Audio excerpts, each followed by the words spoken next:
दुनिया की तारीख में ऐसे बहुत से इंसान और बादशाह गुजरे हैं कि जिनके पास इतनी मौलत दौलत थी कि जिसका कोई तसव्वुर भी नहीं कर सकता। लेकिन आज के इस वीडियो में हम आपको एक ऐसे शख्स के बारे में बताएंगे जो दुनिया का सबसे अनोखा और अमीर तरीन इंसान था, जिसकी दौलत का आज तक कोई मुकाबला नहीं कर सका। प्यारे दोस्तों, कुरान पाक में कारून नामी एक शख्स का जिक्र मिलता है कि जिसको अल्लाह तबारक व तआला ने बेशुमार मालो दौलत और बेशुमार खजानों से नवाजा था। इसके पास कितना खजाना था, इसका अंदाजा इस बात से बखूबी लगाया जा सकता है कि अगर आज के इस दौर में पूरी दुनिया के मालो दौलत और तमाम तर ममालिक के पैसों को जमा किया जाए और उसका मुआवजा किया जाए कारून के खजाने के साथ, तो पूरी दुनिया का मालो दौलत और खजाने कारून के खजाने का एक मामूली सा हिस्सा बनते हैं। बल्कि कारून के पास इससे भी कहीं ज्यादा मालो दौलत और कहीं ज्यादा खजाने थे। यार दोस्तों, आज के इस वीडियो में हम आपको बताएंगे कि कारून कौन था और इसके पास इतना खजाना कहां से आया। और जब अल्लाह तबारक व तआला ने कारून को इस कदर नेमतों से नवाजा था, इसके बावजूद कारून ने ऐसा कौन सा गुनाह किया कि अल्लाह तबारक व तआला ने कारून को इसके खजाने समेत जमीन के अंदर धंसा दिया। प्यार दोस्तों, इस ईमान अफरोज और इबरतनाक वाक़े को सुनने के लिए आपसे हमारी ये गुजारिश है कि इस वीडियो को एंड तक जरूर देखिएगा। प्यार दोस्तों, कारून हजरत मूसा अलैहिस्सलाम का चचा जाद भाई था और ये हुस्न जमाल में भी बेमिसाल था। अल्लाह तबारक व तआला ने इसको बहुत सारे हुस्न से नवाजा था और हजरत मूसा अलैहिस्सलाम की सोबत में बैठने की वजह से ये तौरात का भी बहुत बड़ा आलिम था। इसके अंदर ये खूबी भी थी कि ये बहुत बाइखलाक और मिलनसार इंसान था। प्यारे दोस्तों, जैसे बहुत सारे इंसान मालो दौलत के आते ही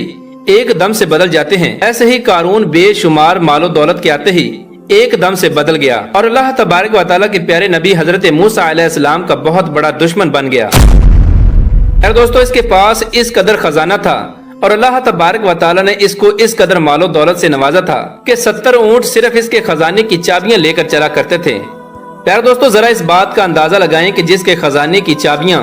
70 ऊंट लेकर चला करते थे, उसका खजाना कितना बड़ा और कितना वसी होगा। यार दोस्तों, बात करते हैं कि कारून के पास इतना खजाना कहां से आया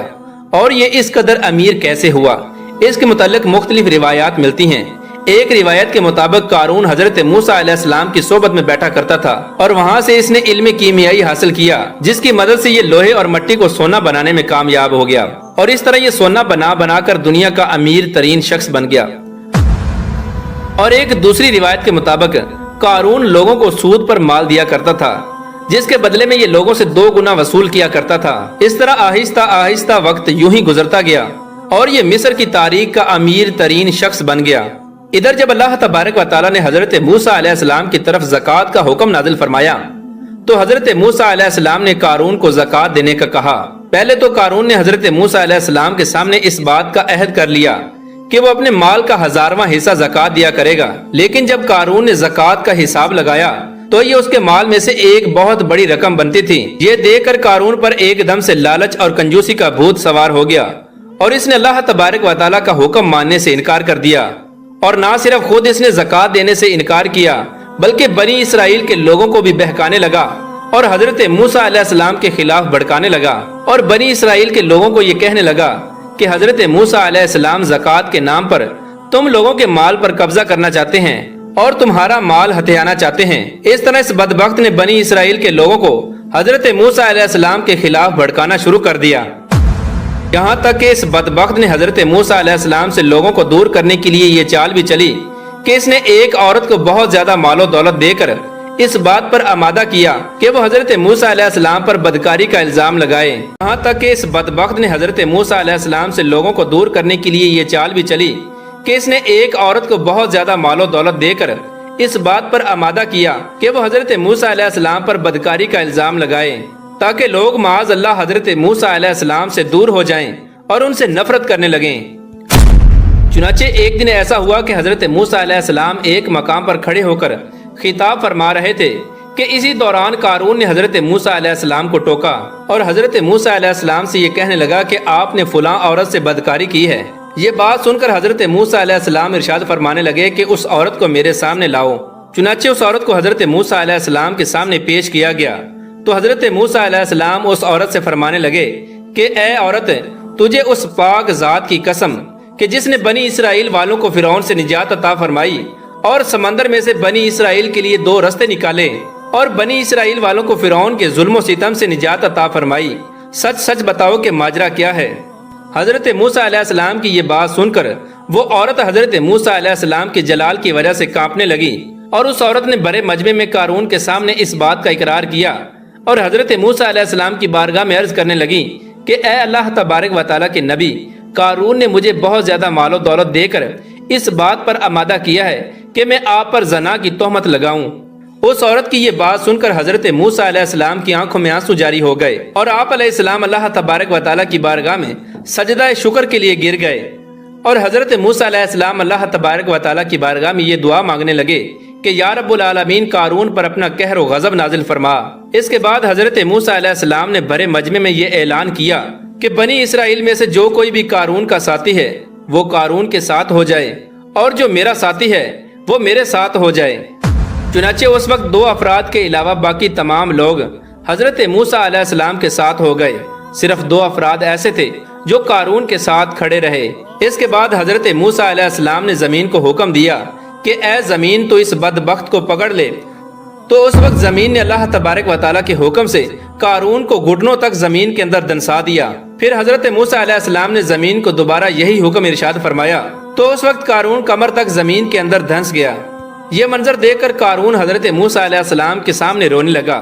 اور التجائیں کرنے لگا، اور حضرت موسیٰ علیہ السلام کو اپنی رشتہ داری کے واسطے دینے لگا، مگر حضرت موسیٰ علیہ السلام نے قارون کی طرف کوئی توجہ نہیں فرمائی، یہاں تک کہ اللہ تبارک و تعالیٰ نے قارون کو مکمل طور پر زمین کے اندر دنسا دیا۔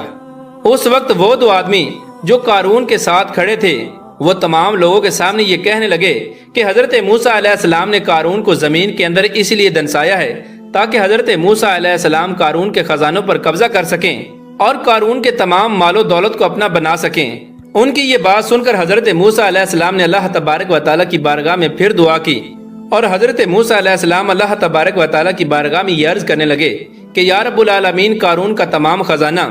اور قارون کا مکان بھی زمین کے اندر دنسا دیا جائے۔ تو اللہ تبارک و تعالیٰ نے حضرت موسیٰ علیہ السلام کی یہ دعا بھی قبول فرمائی، اور قارون کا مکان اور قارون کے تمام تر خزانے زمین کے اندر دنسا دیے گئے۔ اس طرح قارون کا غرور و تکبر اور اس کا مال و دولت زمین کے اندر دنسا دیا گیا، جیسا کہ اللہ تبارک و تعالیٰ اس بات کی طرف اشارہ کرتے ہوئے قرآن پاک میں ارشاد فرماتا ہے، اور جو لوگ بخل کرتے ہیں اس چیز میں جو انہیں اللہ تبارک و تعالیٰ نے اپنے فضل سے دی، ہرگز وہ اسے اپنے لیے اچھا نہ سمجھے بلکہ وہ ان کے لیے برا ہے۔ ان قریب وہ جس میں بخل کیا کرتے تھے وہ قیامت کے دن ان کے گلے کا طوق ہوگا، اور اللہ ہی زمین و آسمان کے خزانوں کا وارث ہے، اور اللہ تبارک و تعالیٰ ہر بات سے خبردار ہے۔ پیارے دوستو، اس طرح وہ قارون جس کو اللہ تبارک و تعالیٰ نے ایمان کی نعمت اور خزانوں سے نوازا تھا، لیکن وہ مال و دولت کے غرور و تکبر میں آ کر اللہ تبارک و تعالیٰ کا نافرمان ہو گیا۔ پیارے دوستو، اس طرح قارون نے اللہ تبارک و تعالیٰ کا حکم ماننے سے انکار کیا اور زکوٰۃ دینے کا منکر ہو گیا۔ فرمایا